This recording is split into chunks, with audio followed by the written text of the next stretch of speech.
Good morning, ladies and gentlemen. Thank you very much for that very nice introduction, and thank you to Michael. I don't see him. There he is.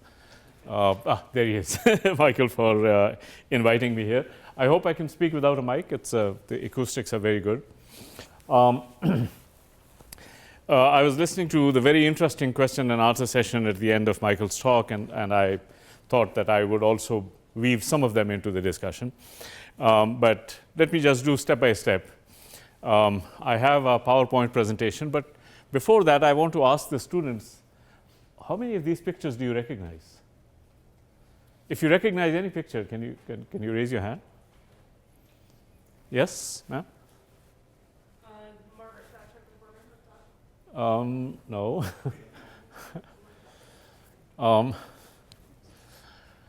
Well, let me just do this. The one on top is a wonderful lady called Barbara Ward. Barbara Ward was the founder of the International Institute for Environment Development in London, but their office here, IIEA in Washington, more or less later became the World Resources Institute, the WRI. And literally every sustainable development research institute that you see around the world, you can see her inspiration. You know, she was the great mind that set all of these things on a path. The International Institute for Sustainable Development in Canada, WRI, as I already mentioned, the Center for Science and Environment in Delhi, and a host of others. She was the keynote speaker at the Stockholm Environment Conference in 1972, and she gave this talk, Only One Earth. It's not only the speech, but the book I recommend very highly. The lady next, I thought somebody must recognize, that's Rachel Carson.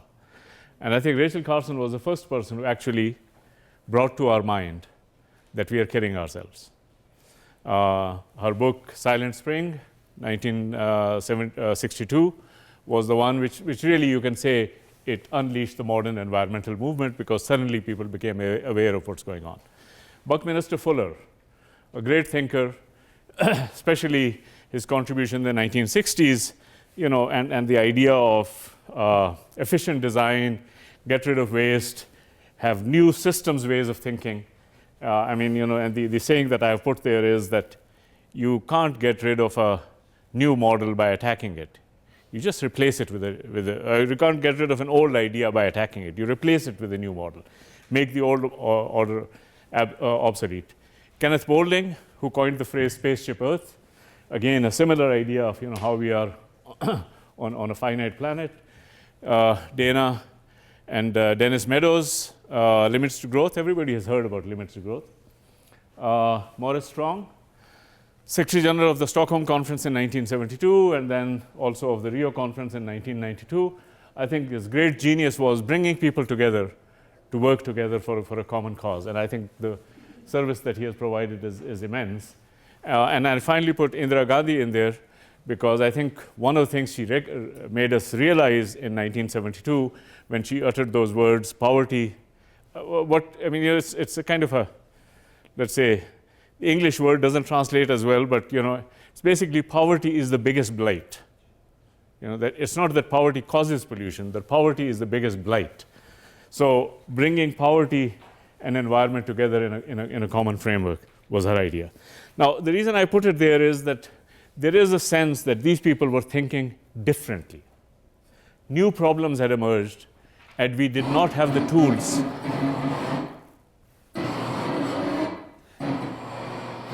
What's going on?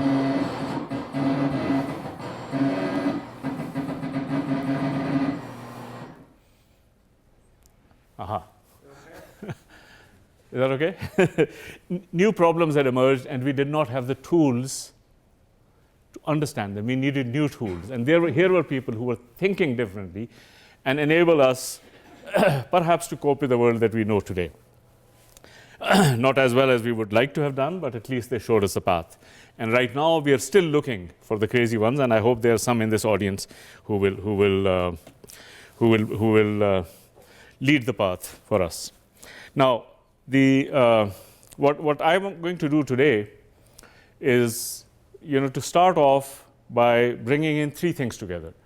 I do want to start with the thing where Michael left us this morning on issues of peace and security and how peace and security is connected to the kind of things that we are talking about. Number two, I want to go into climate change in particular and try to say, well, how do we think about this problem? Okay, because partly what I'm trying to say is that here are people who enabled us to think about problems which we did not have the capacity to think about in the past. So here is the kind of overview. One is that, if you look at the history, particularly of the last 200, 250 years, perhaps even longer, but certainly of the last two centuries, you can see that there is underlying a lot of political development. There's a single thread, and that is a quest for peace. Okay, and I'm going to walk you through a little bit of this. Why is this thread there? How it has manifested itself, and so on and so forth. And although we haven't sort of, made the kind of achievements that we need to have made, we have made progress. And let's look at this. Number two, that the trends that we are currently confronted with, particularly climate change, but not only climate change, threaten this progress. And they actually threaten to put us back into the feudal era or even into the Stone Age. And therefore, this has led to something which one can call for a quest for a new global social contract. And I use those words advisedly. And in this global social contract, people are trying to figure out how best to position themselves. Some of them are very, very concrete things in terms of agreements and climate and so forth, but there's a whole host of underlying structures that we are also trying to bring into this discussion. So I think this is fine. So I think that's the kind of framework. I will also, having taken you to this, I will talk more concretely about climate change and about how we are looking at it and whether there are other ways of looking at it which can be helpful. Don't worry too much about this slide. We have a lot of things to say and it will come back. Now, there are a number of things which one can say about peace and security, but the main sort of thread that I want to leave with you is that it's a way that if you want to understand the nature of political development, particularly international political development, there is a single thread that you can draw like a line through it, and that thread is the search for peace and security. And that has manifested itself in a number of concrete things which I will walk through. But before I went there, I wanted to start with a kind of an overview of this issue. And as far as the overview is concerned, I want to bring in three dimensions. One is, this is a very nice diagram which is trying to reflect the writings of one of the great thinkers on military warfare, Karl von Clausewitz. And I want to leave this thought with you about his ways of thinking and what it means. Second, I want to draw some of the earlier literature in terms of how this process evolved, and then look at some of the more recent institutional development. Von Clausewitz, of course, is very famous. His book on war is still being taught in military academies all over the world. Now, the interesting thing about von Clausewitz was that one of his final lessons was that war is useless. I mean, somebody who is writing on the strategy of war, in the end, basically comes to the conclusion that the aggressor always loses. Don't fight. And partly, of course, some of these ideas got into the ideas of the Chancellor Bismarck, and I think his success in both in terms of unifying Germany, but also in terms of maintaining peace was very much the result of this. He said, and this is from chapter 28 on war, and I think it's interesting to keep in mind. He basically said, look, war is the confluence of three factors. Passion, reason. The diagram I borrowed from somewhere else. If I had drawn it, I would have said circumstance. I think the German word translates better into circumstance. Passion means you just hate some people, and you want to fight them. Okay, if you look at this country, there are lots of people who have been, in some sense, pariahs from time to time, and the people's passions are generally very strong against them. So, whether or not it makes sense, there might be some impulse for war. And he basically said, this resides in the people. It's kind of cultural and so forth. Of course, it doesn't lead to anything, but that's where it resides. But then he said the more fundamental thing is, before I come to that, he said there's another source of war, and that is circumstance. You might have a better general, you might have better armaments, you might be in a better position. You can say, oh, I can take advantage of this. So in circumstance, he basically ascribed to the military and to the infrastructure and so on. But he said at the end of it, the reason has to be statecraft. Does it help you? Is it in the longer term interest? And that's basically where the origins have to come. He said this is always a constant, this may keep changing, but the real thing that one has to look at is the purpose of statecraft. And as I said, von Clausewitz came to the conclusion that statecraft means that peace is always better than war. Now, to think of how radical this was, you remember that it went against centuries of our political history, where all glory lay in warfare, in conquest. That's really what defined the nobility and the excellence of the human being. And here is 19th century, the greatest theorist the world has ever known about military strategy is telling you it doesn't work. Now, keep that in mind. I'll give you some ideas of why that happened. The point I will try to draw is that there were some fundamental changes that made war irrelevant for purposes of statecraft. And the changes that are taking place now are making war relevant again.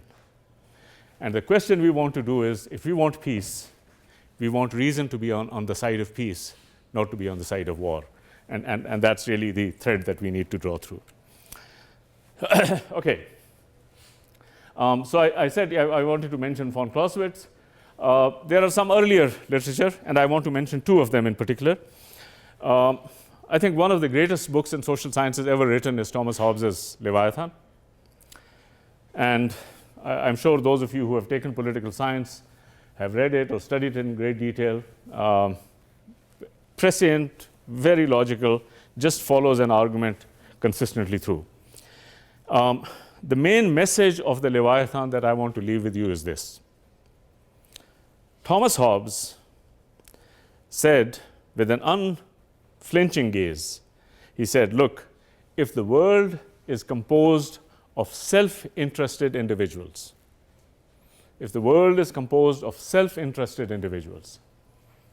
they will do anything to pursue their interest. And you have to understand how this society can survive. People will do anything to pursue their interest. You have to understand how this society will survive.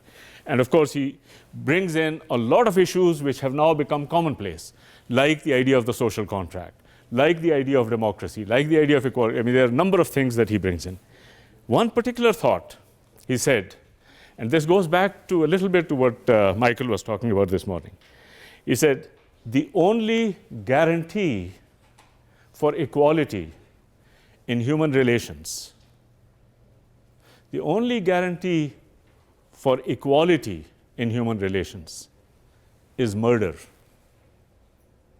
Think about it. The lion and the sheep cannot be equal because the lion can kill the sheep, but the sheep cannot kill the lion. But in human beings, any human being can kill anybody else. You may be stronger than me, but I may be cleverer. Or I may get some more people, or I may ambush you at the night.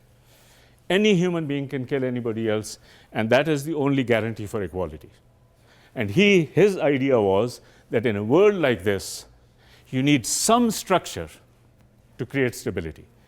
And people look at the Leviathan as this big state, but a huge amount of ideas that have come to us through political philosophy have come from the writings of Thomas Hobbes. Now, let me leave this thought with you. there is, how shall we say, a high value or a high culture pursuit of justice, which basically says we are noble people. We are responsible. This is who we are. This is what we must do. And that strain we can draw back, we can go all the way back to Aristotle and the prophets and the great wisdom traditions, and you will find it everywhere. People sort of draw it through a line. What Hobbes is drawing our attention to is something completely different. It's not that we are noble people, but if we don't do this, we place ourselves in jeopardy. His idea is, it is because we are bad people, we are violent people, that we need justice. We need justice because that is the way of creating a stable society, not because we are good people. I mean, he is appealing to the dark side of human nature, not to the light side of human nature. So in some sense, there's a kind of a realpolitik process going on. He gave us some ideas of how, in this world of self-interested, self-motivated human beings, what kind of political structures can work. So, keep this thought with you. The other one also is, I also want to mention Immanuel Kant, the essay on perpetual peace, in which he first introduced the term the League of Nations, which became a reality more than 120 years later, or a century and a quarter later. And Kant's idea was what I say is the high culture idea. It is because we are a noble people that this is something that will create a higher society. This is the way of society for itself to progress, and that perpetual peace was in our hands. Now, the thing that it is important to remember about all of this is that all of this is happening. I mean, Hobbes was a little bit ahead of his time, but literally you find a huge flourishing of thought in the late 18th century. Kant, of course, is there. We remember Adam Smith. We remember Thomas Malthus, Saint-Simon. I mean, there's a huge intellectual fertility around this time. Now, this fertility has given rise to thinking about a number of things. Now, just focus on one issue. At some point in time, people said, why are we fighting all the time? Can we get rid of wars? Now, again, I put it to you, it's a radical thought. But what people did, they didn't want to get rid of wars everywhere because they felt they were stronger than others, but certainly they wanted to get rid of wars in Europe. And they created a very simple rule, which is, let us respect each other's borders. Whatever you do within your own country is your business. Let us try to treat national borders as sacrosanct. Again, a completely radical thought, because until then there was no such thing as national borders. You were the duke of something or the king of something, and whatever area you conquered, the vassals were kind of responsible to you. This idea that there would be some kind of a national sovereignty was a completely radical idea. The Peace of Westphalia, this was first recognized, and of course, a couple of hundred years later, the concept of Europe, which again did this, sort of reiterated. So this idea of national sovereignty as a way, I mean, it's almost like if you're having a lot of conflicts on the border, if you just demarcate the borders and say that side is yours, this side is mine, it settles things down. Like, for instance, you are neighbors with somebody, and if you have an unmarked border, you might have unnecessary conflict. Because sometimes you might say, why did you step here and why did you step there? But if you demarcate it clearly, it makes things easier. And that was a very simple idea. National sovereignty, again, religion and trade were things which emerged out of it. If you look at Peace of Westphalia, all of these things are there. The concept of Europe came in later. Actually, there's a very interesting book by Niall Ferguson just now, in which he seems to say that because we secured the borders, we pushed the conflict inside the countries. That means we got international peace at the cost of internal genocide and a lot of other things which did not exist. Anyway, 1815 to 1914 is also known as the 100 Years' Peace. After centuries of warfare, you had a period of relative peace in Europe. Again, orchestrated by something called the Concert of Europe, which brought back the question of national sovereignty, brought back the question of boundaries, and again created the sense of balance of power. 100 years later, and one of the most horrific incidents ever on this planet, the Great War, 1914 to 1918, millions of our children died, or our great-grandfathers. And as a result of that, people got together and say, let us do something. Okay, the quest for perpetual peace. And taking phrases out of Immanuel Kant, they created the League of Nations. Again, very similar ideas, the concept of Europe, Westphalia, national sovereignty, collective security, disarmament, etc., but something very interesting happened in 1919. The countries of the world coming together not only created the League of Nations to pursue international security, they did something else. They set up the ILO, the International Labour Organization. Now think about it for a minute. Why the hell in 1919 would they set up the International Labour Organization? They just finished killing millions of people, and then they get together, traumatized by this event. They say, we don't want to kill each other, and one of the things they set up is the International Labour Organization. Why would they do that? If you look at the founding documents of the ILO, it becomes clear. There's a wonderful phrase. It says, without justice, there can be no peace. If there are people who are condemned to life of misery, they have the right, and we should expect them to rebel. There will be no peace. If you want perpetual peace, you have to have justice. Poverty anywhere is a threat to prosperity everywhere. They have a 21st century ring to it. It's ILO. Now, think about this for a minute. We started off by talking about peace, national sovereignty, etc., boundaries, and it comes to 1919, and the idea of social justice comes in. Now, of course, there's a particular reason for it, because, of course, the threat to internal stability, but also to global stability, was also coming from people who were basically saying, we don't want to be left behind. Labor, in particular, at that time. So they set up ILO as an artifact which responded to the needs for social justice. It didn't work because the United States never ratified this agreement. However, it did some little things for a while, but the Second World War obviously was the failure of the League of Nations. So a quarter century later, after having killed millions of more young men and women, the countries of the world come together and they decided to again recreate the same thing, but with a name which would try to give some ownership to the most powerful country in the world. So instead of calling it the League of Nations, it became the United Nations, and the first name is shared with another country which I don't need to mention. Now, what did they do in addition to what had been done before?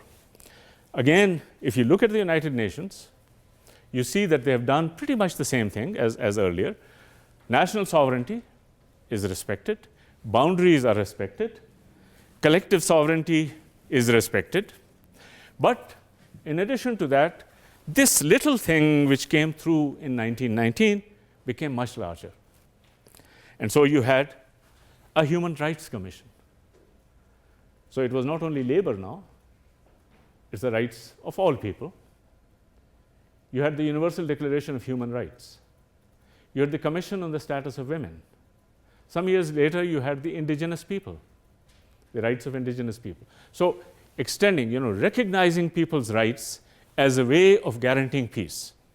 Now, I'm insisting on this, that, the thread which sort of you can draw through this is the quest for peace, okay? Now, there's lots of other things that happen, and I just to reinforce that point, I'm not going to go deep into it. Think about the economic institutions that were created in 1945, after the end of the Second World War. The World Bank, the IMF, we tried to create the International Trade Organization, succeeded in a more truncated form a half century later, We wanted the ITO, but in the end it was WTO, but at that time we created GATT. Now, ask yourself this question. We've just stopped killing millions of people. Why are we talking about this? The reason, of course, if you look at the documents, is exactly the same. At that time, the Secretary of State of the United States was somebody by the name of Cordell Hull. His writings on this are quite useful and illuminating. He had developed this idea called economic security. He says, if people fight over economic things, over trade restrictions, over finance, then that fighting will automatically spill into more violent forms of political conflict. So if you want to avoid it, create some ordered structures. So they created ordered structures with some set of institutions. The IMF to regulate the financial world, the GATT to regulate the trade world, and the World Bank to regulate investment flows, and then later on some development work. Again, if you just follow that line, you see that another sort of quarter century later, again with some colonial wars, particularly in Indochina, you come up with the idea of development. I mean, development comes in right at that time with the Four Freedom speech first by Roosevelt and then by Harry Truman. But development really comes into its own in the 1960s. So the development agenda comes in, and joined with the development agenda is the environment agenda. So let me leave this thought with you. The thought is that we human species, we are both good and bad at the same time, but we are concerned about our propensity for violence and conflict, particularly international conflict. And for some periods, we have tried to establish structures that would help us avoid it. And those structures spill into three broad areas, shall we put it. One area is security itself, disarmament, collective security, balance of power, political sovereignty. One area is human rights, social justice. If people do not have access to justice and rights and so forth, you will have a basis for conflict.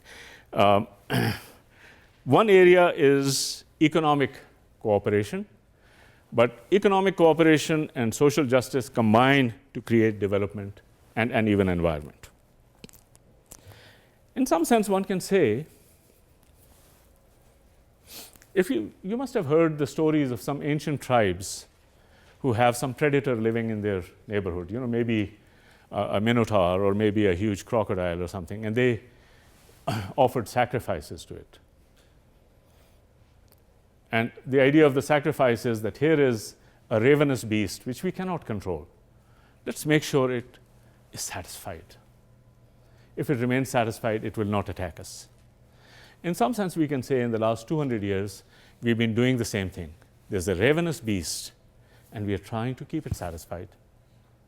But as one of the cartoons in Pogo said, we have met the enemy, and it is us.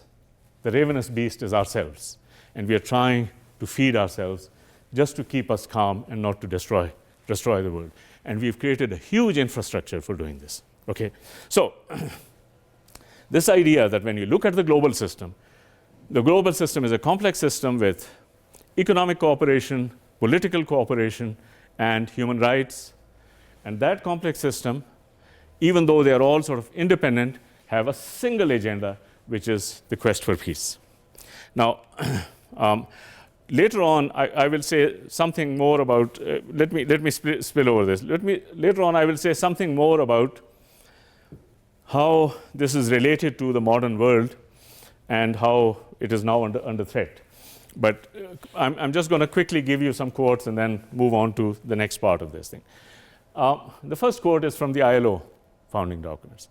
Universal and lasting peace can be established only if it is based upon social justice.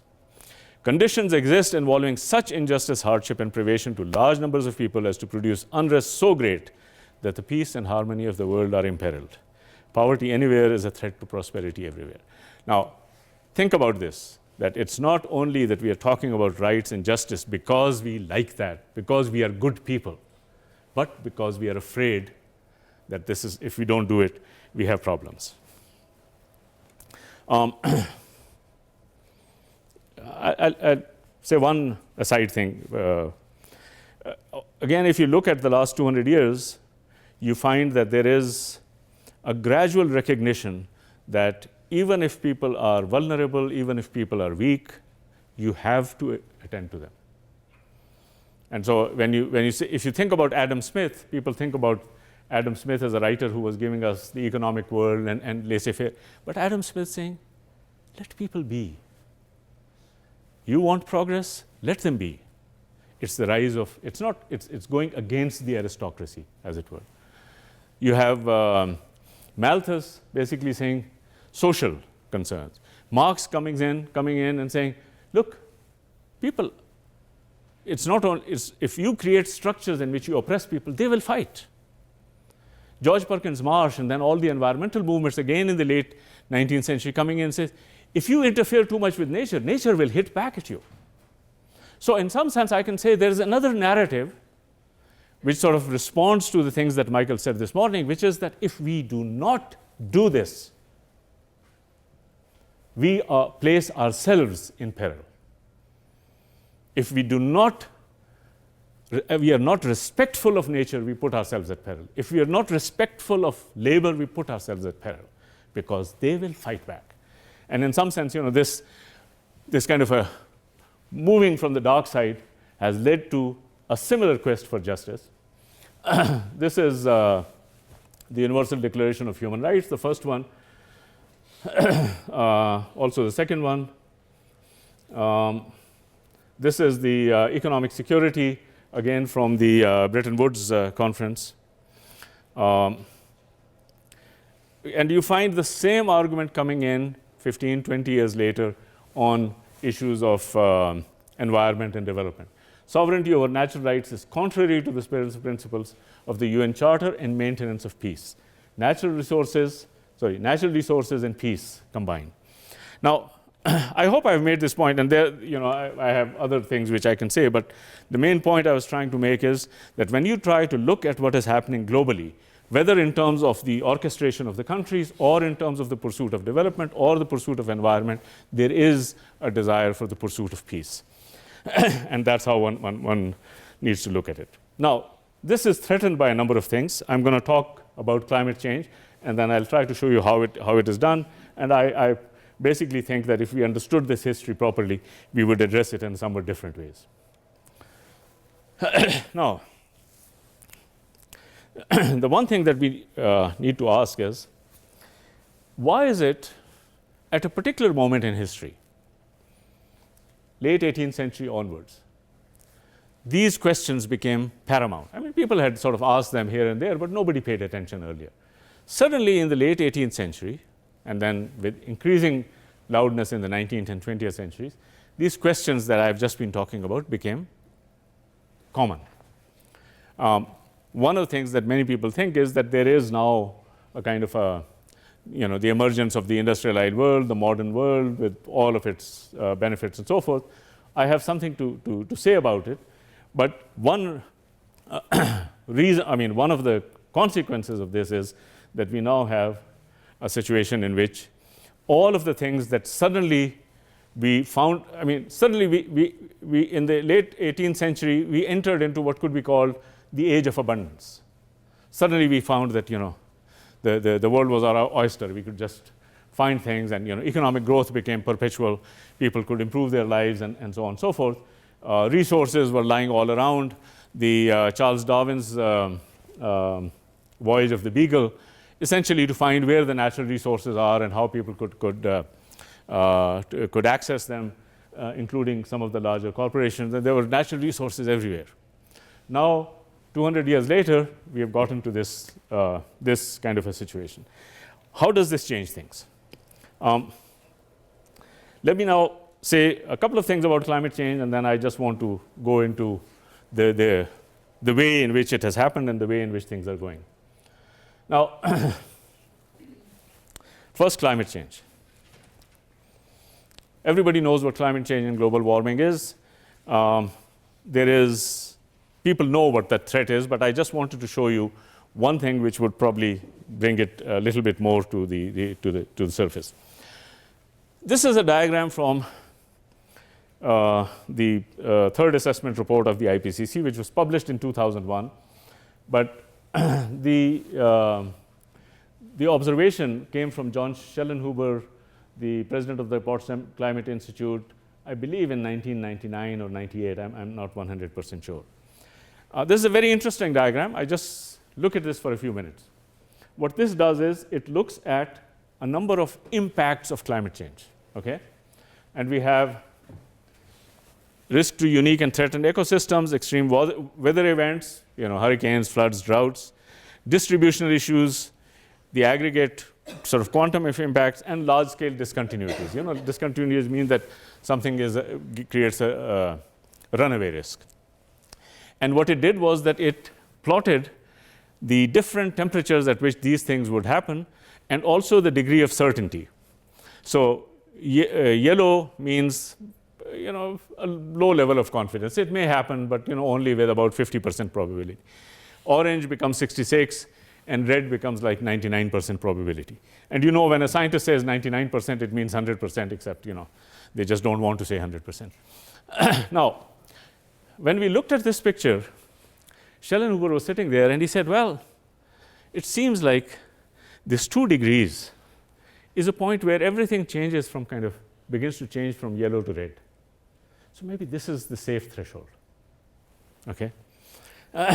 And it became the 2-degree line, of course, that we all know and love. But look at what we now know. As data has accumulated, all of our confidence levels of the threats has increased. So when you talk to people like Bill McKibben and Jim Hansen, they say 2 degrees is too dangerous. We should be talking about 0 degrees. Because at 2 degrees, we have these huge threats. Okay? So climate change has now become a huge threat. This is not the only threat, but certainly it is a threat which not only was noticed, but has become worse with every single day. With every single day, we know that we are getting closer and closer to the threat. If you look at what happens if you have different levels of sea level rise, you pretty much find all the great cities, except for those of us who live inland, are going to be underwater. If you look at, somebody asked a question this morning about threats, local and other threats. We did, in the United Nations, we did a report on what climate change does, and in terms of its security implications. And basically what we said is that climate change is now a threat multiplier. If there's anything from which a threat happens, it just multiplies it. So whether there's weak adaptive capacity, whether there's statelessness, whether there's resource scarcity, everything is going to be multiplied because of climate change. So think back to the diagram that I showed you earlier, the von Clausewitz diagram. Von Clausewitz said, there is passion and there's circumstance, but statecraft tells us that we should not fight. What climate change is now doing is saying, even statecraft may tell you to fight. Why? Because all of these things are happening, which are serious problems. And essentially what we are saying is that any kind of an uncoordinated coping is going to exacerbate the threat of conflict. It is true at a global level. It is also true at a local level. When you look at droughts, for instance, and there are studies which show that the long-term secular decline in water availability in sub-Saharan Africa is one of the reasons for the increasing level of conflict and so on. So we find that climate change is now really changing the nature of the game in a situation where we have been gradually inching forward towards the land in which we can live at peace with each other. I'm going to jump on many of these things, but I just want to show you one diagram also before we come to sort of, how to analyze this problem. This is a diagram from the World Bank's World Development Report from 2007, and I just find this an amazing diagram. This is from Bourguignon. Other people have done this very similar, but what this does is it maps global inequality over time. Notice anything interesting in this? Let's start from 1820. I basically start my clock from about 1780, 1776 is a very good year. And you look at what is this blue curve? Global inequality. From the early 19th century, global inequality continues to increase almost monotonically. And then it kind of flattens out in the second half of the 20th century. This is global, an index of global inequality. But the interesting thing is, now, of course, you can say industrial revolution, right? Inequality increases. But the interesting thing is that they decompose it between country inequality and within country inequality. And what do you get? There's hardly any between country inequality at the start of the Industrial Revolution. All of the inequality is between the rich and the poor within the countries. The richest country in the world is like 4 times richer than the poorest country in the world. Today, the richest country in the world has a per capita income of $70,000, and the poorest country in the world has a per capita income of $300. As opposed to 4 times, we now have 250 times. This is the massive increase, and that is what has given us the phenomenon of underdevelopment, development, et cetera, How do we address this? Now, so we are trying to address climate change in a context in which you can say that there are 2 things. One is that the quest for peace is still an unfinished one.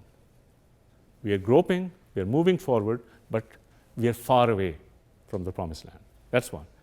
The second thing is that one of the determinants of this is also an unfinished agenda, the huge inequality between countries, and also almost persistent inequalities.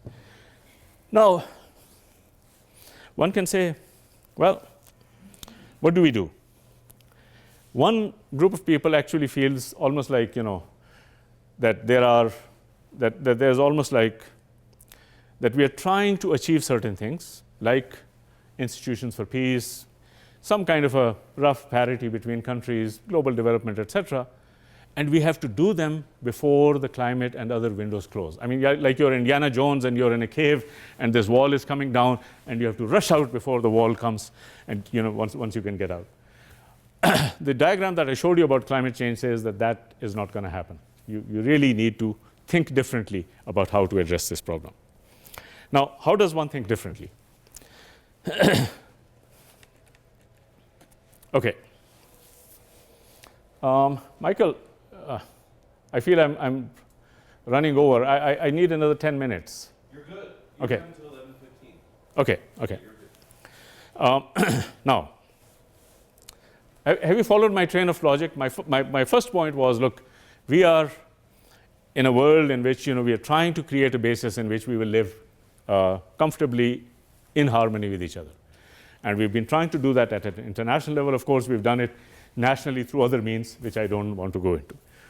Those are kind of under threat because of the new changes that are taking place.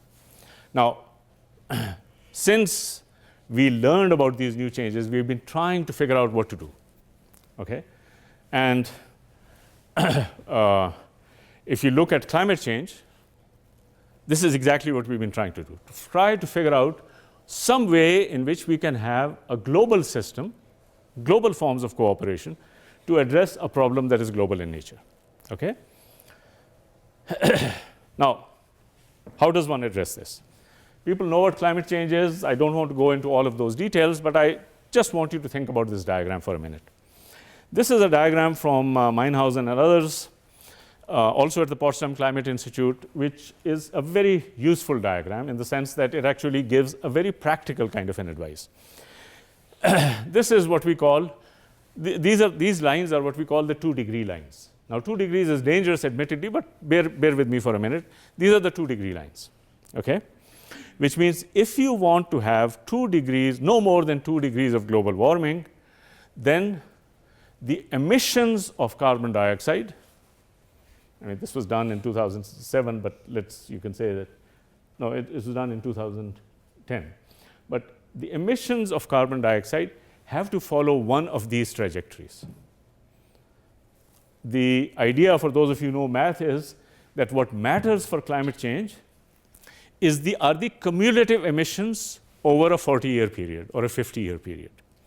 And so the idea of Meinhausen and others is that the area under these graphs, all three graphs, the areas under the graphs is constant. Okay? So if you can start cutting down your emissions quickly, then you can afford to have some high level of emissions in the future. If you delay them, then you basically need to come down to zero pretty fast. Okay? So the main idea is that the total climate budget is fixed, and you need to address it in a certain fashion. It's very good science. It's very good science. Impeccable. You know, and it's also very helpful for scientists to try to understand this issue. But it sort of assumes that the political problems don't exist. It actually ignores the nature of human society. Because what does it do? Think about it. It basically says, look, guys, over the next 40 years, this is our budget. If this is our budget, if you take more, I have to take less. And if you and I sit around the table, guess what's going to happen? I'm going to want more, and you're going to want more. So literally all the countries have dug in their heels and says, we want a bigger share. I mean, in other words, if you have a fixed entity, something fixed, and say, divide it up between you, you actually get a sense of how that people will begin to fight. This has brought in the issues of social justice and climate change, but the issue of social justice is undefined. The rich countries actually say that social justice, global climate justice, means that we who have been used to this lifestyle should be allowed to retain our lifestyles. And you who have been used to your own lifestyle should be allowed to continue with your own lifestyle. The poor countries say, no, no, no, no. We want your lifestyle. And so equity means that you spent 200 years with a good life, now it is our turn. Now, you can say that these kind of conversations are not going to go anywhere, no matter what people do. But maybe there's a deeper problem here. The problem is that this is a good scientific diagram, but not a good political diagram. The political diagram would be based not on what you and I have to divide, but how do we work together? And this doesn't help us. This doesn't give us an idea of what to do. And this is why I say this is thinking within the box. So let me restate it. The problem is climate change is a new threat coming on top of an existing situation which we are trying to address. We now understand the science. But in addressing the science, we have oftentimes chosen to ignore the politics. And when you're dealing with human beings, in fact, politics is equally important. You have to understand what is it that makes people cooperate. What is it that gets them out of a situation of conflict into a situation of cooperation? And that is not something that they have addressed. So how do we do this? Let me show you a few diagrams, and then I think it will. We know globally. We know that the entire global system that we know today, the United Nations and all of its artifacts, happened because there was a single country which showed true leadership 65 years ago. The United States led the world in creating the United Nations, the Bretton Woods institutions, the GATT, and so on and so forth, all of these things. But now Daddy is having a quiet desperation moment, so we have to wait. You're actually finding not only this, but a lot of the discussion is basically going around and saying, we don't want to do anything. We don't want to create any structures. We just want you to encourage you to do whatever you're doing. That's kind of the part of the climate discussions. Equity and social justice. I already mentioned, whenever people look at cutting these things, they know that the more you cut from one country, the less you will have to cut from another country. And so everybody is digging their heels. These are curves which basically shows if you cut more in rich countries, how much less do you have to cut in poor countries, etc. And our dear friends, the research, the academic communities, is at the same time basically not giving new ideas. They're basically just saying, well, please tell us what we should do. And this thinking inside the box is kind of, and finally, there's also not only a very conscious advice, but also a kind of a fallback option that, well, maybe we should go back to the way we used to live because, the poor people were happy. And so maybe that's what we should do. There is another way of thinking about this. And that way is energy. Let me just say this very simply. I showed you this diagram earlier. I mean, I'm sure that you still remember it, right? Now, when I showed you that diagram, I said the real problem is that if you tell people to divide up a piece of cake with no rules of the game, you're basically going to get a free-for-all. But now think about this question. We were talking about climate and a climate budget. Emissions budget, right? We're talking about an emissions budget. Where do emissions come from? 80% of the emissions come from energy consumption, fossil fuels, right? Now, if you take existing technology and you said, look, we have an emissions budget, technology cannot change, then you will know immediately that that means we have an energy budget, right? If you were to draw the energy budget, given the existing state of technology, you would draw the same curves. Maybe a little bit higher because not everything comes from fossil fuels. But if I told you about that this was an energy budget, would you say that we have to divide up the energy between ourselves, or would you say something else?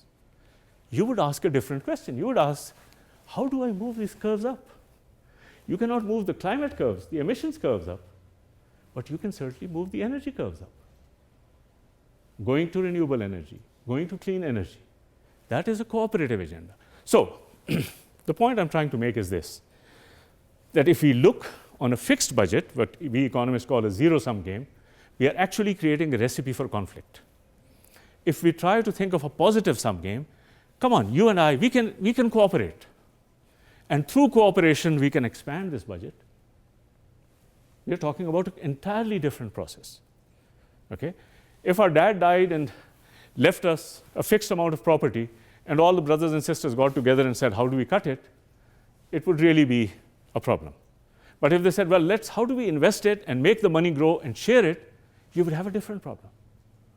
Now, in some sense, by focusing on energy, we are trying to get out of the zero-sum mind game into another mind game by reminding ourselves that this problem is not taking place in a very good, humane, tolerant world. It is taking place in the world in which we live today with all of the impediments and imperfections which we have and all the violence of which we are capable.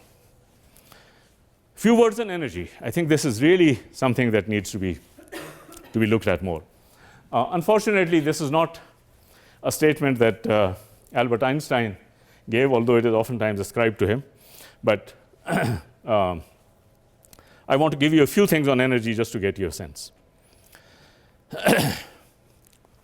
First thing is, we all know about the evolution of human history, how things have changed, agricultural age, et cetera, et cetera. But that somehow misses the real uniqueness of the present age. The uniqueness of the present age is, if you look at, again, the start of the Industrial Revolution, you basically have, and if you go back about here, this red one, which is coal, shrinks to almost nothing. That all throughout history, we have relied on kind of one combination of energy. I have another diagram which you will see. Muscle and firewood. That's what we had throughout history.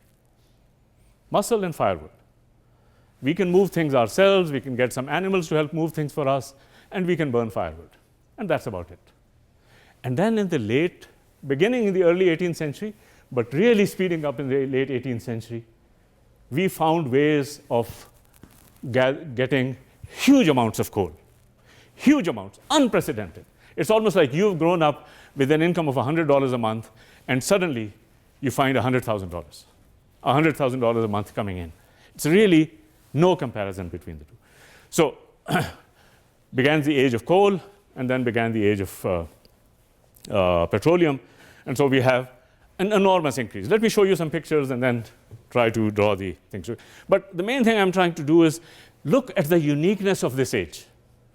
This is energy is really, it's the energy age. Industrialization is only a name that we give to the energy. It's the access to huge amounts of energy is something that has transformed this. I'm going to jump over this. But this is basically what has happened. Muscle and firewood. All of a sudden, it jumps up. The problem that we are looking at today because of climate change and everything else is that we think this curve is going to come down. Now, we have developed a huge institutional infrastructure, an unfinished agenda to enable us to live with each other. And it was dependent upon this energy bonanza because that is what was driving everything. And all of a sudden, the bonanza is threatening to disappear. And the question you ask is, what do we do now?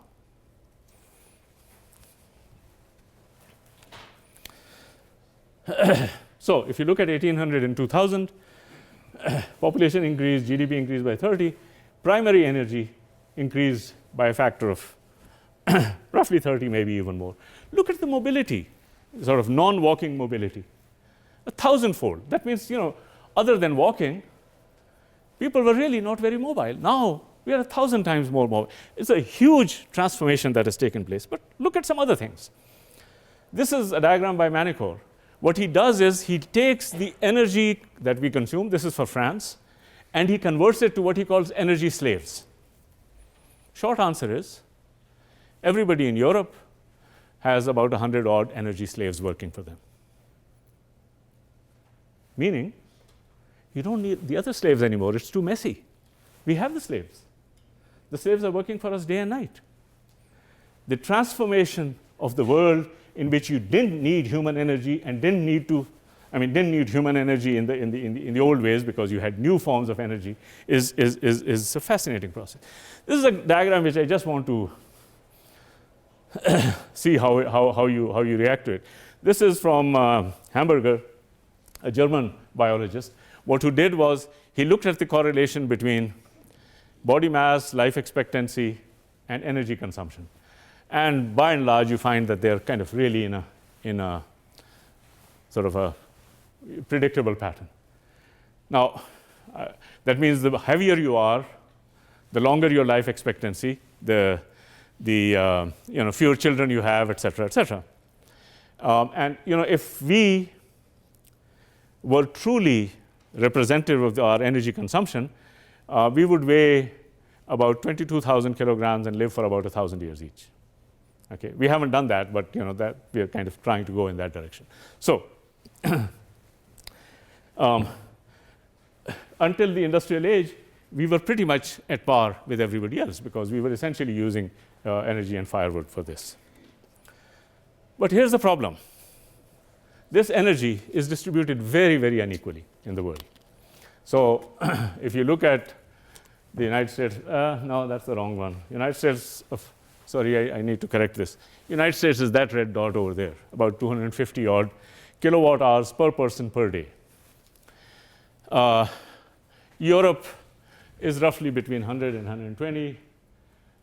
Middle income countries are between 35 and 80 roughly, and developing countries are less than about 20.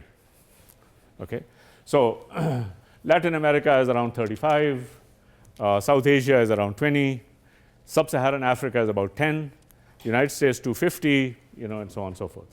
But the interesting thing, of course, is that beyond 100, you don't get very much in terms of human development, but definitely you can do lots of stuff with it. Okay, so here's the thing. We discovered huge untapped amounts of energy. We used them, we put them into motion. We did a lot of scientific and other sort of work with it, and we have now reached the point where we are. We also discovered perpetual economic growth, and that has also helped us stabilize the political world, because if everybody can become better off, it creates a new basis for stability and so on. So let me put it to you the following, that when we discovered energy and when we discovered that we could grow so fast, it created a new way for a social contract. And the social contract said, you may be poor today, but you can become better off. Work hard, stay within the system, you will become better off. And except for those who were blocked, people sort of felt, yes, this is fair, this is just, things will begin to improve. Now, if we get back to a world in which we say, well, you're poor, sorry, that's the way it is, that's God's will, then maybe some people will accept it, but others might not. And so we are likely to create a recipe for a more conflict-prone world. And that's one of the things that people talk about. There are other problems also. One is that as we began to hit against these boundaries, it begins to manifest itself in very interesting ways. So think about this. You remember the 1970s shocks, right? In the 1970s, you had the energy price shocks, you had food price shocks, you had a recession, you had financial collapse. And then we have the same thing starting in 2008. Once you begin to hit against these constraints, the constraints manifest themselves in ways which are very, very similar. So if you look at the pattern of the shocks in the 1970s, you have the same pattern today. Okay, I'm not going to make too much of a song and dance about this, but basically what I'm going to say is this, that we have an energy bonanza. That energy bonanza helped us, and we have basically over a period of time trying to conserve it, use it to our advantage, create a basis for a new social contract, advance the well-being and the benefits of people in certain ways. But now we are coming to the limits. And as we are coming to the limits, one is that we can look into the future and say, well, how are we going to cooperate in the life of limits? That's one question. The other we can say is, in the meantime, what's going to happen? What's going to happen to the economy? What's going to happen to international relations? So we have a huge number of problems which we are confronted with.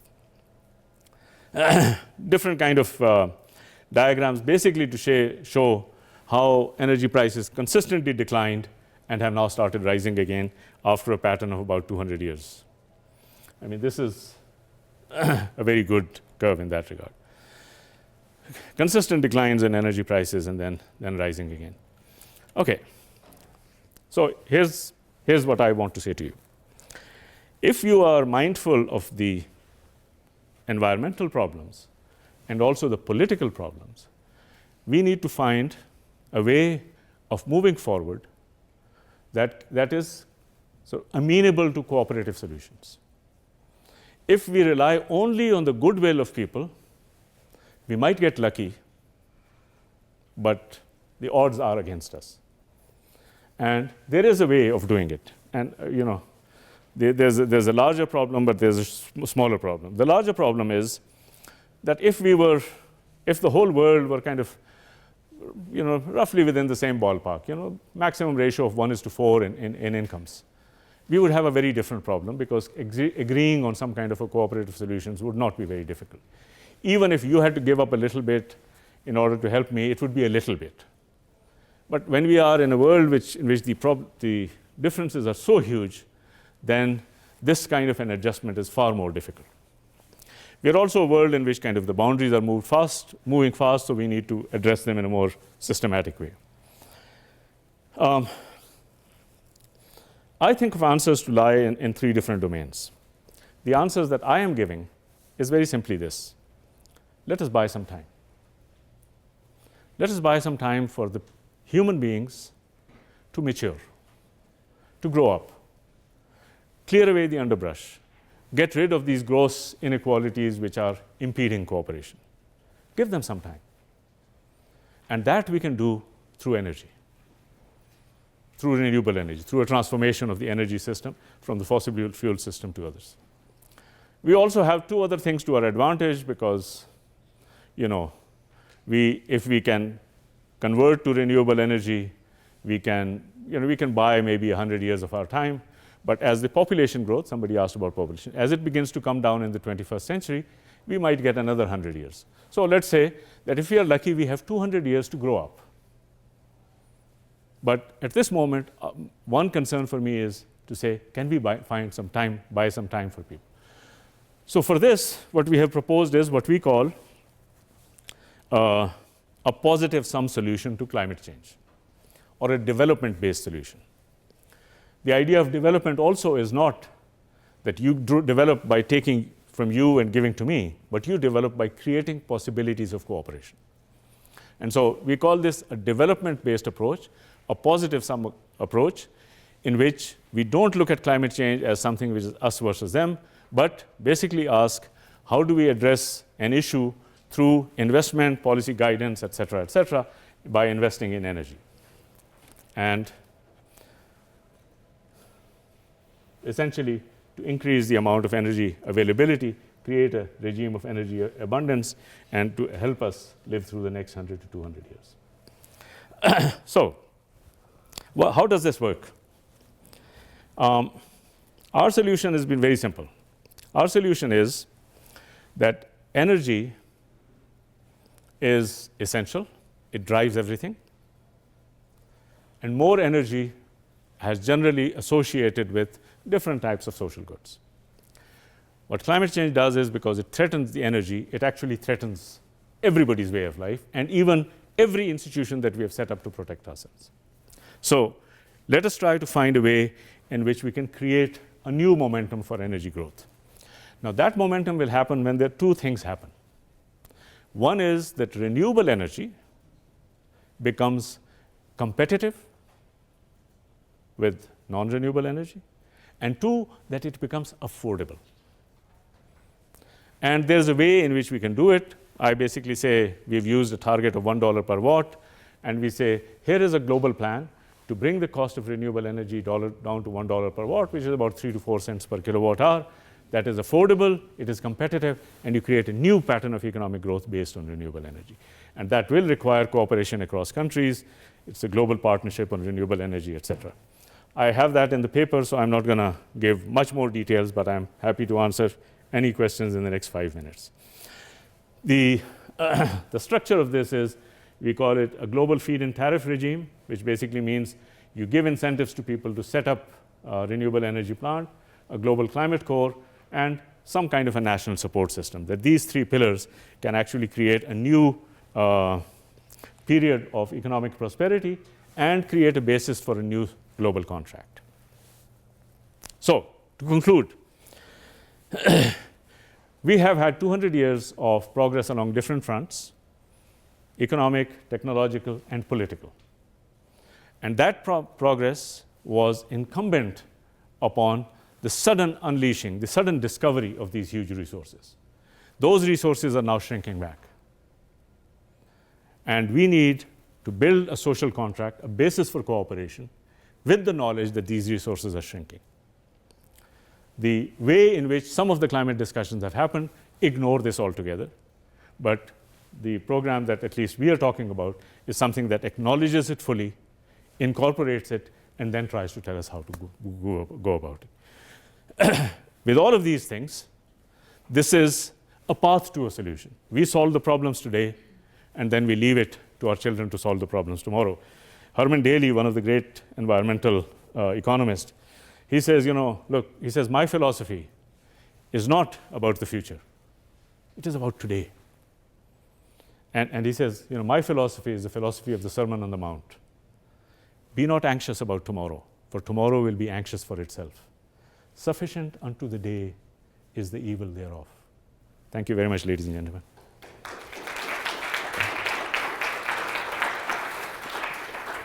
I'm sorry I've run over. No, we do have time for questions, and is that microphone up there? Yes. So that was great. Questions? You said so much, they were all stunned. Really, no questions? Yes.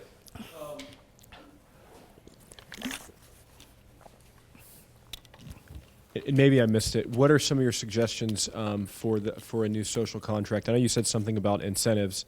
What else besides that? Let me put it this way. We do have a current global social contract. And that social contract is premised on the idea of continued growth. It is a social contract both national and global in nature. Nationally, if growth slows down, you get unemployment, you get inequality, you get problems in cities, you get problems in health, you have a huge range of problems. So you have a problem with economic growth. Globally, we have a global social contract based on the idea that everybody can begin to participate in this global economy. Now, if we think about the climate change in terms of, okay, let's tear up this contract and let's write up something immediately in a world which is finite and in which there's no growth. You actually find that it's almost difficult. It's almost impossible. And that's what we are finding. So our idea is that in order to do this, you actually need to, for the new social contract, you need to create the conditions under which it can be fabricated. And so at this moment, those conditions are not there. Had we been lucky and all the benefits of this technology and energy had now been widespread, we would have been in a good position to begin to address those things. But right now, we are not. So we need to set ourselves an agenda of crafting a new global social contract for a finite world by giving us the amount of time that we need. And the other solutions are actually are completely ignoring this issue, the political side of it, by focusing only on the technical or some of the superficial political things. You get what I'm driving at? All right, any questions? Oh, I'm sorry I tired you out, didn't I? I'm sure it wasn't because you all agree with me. But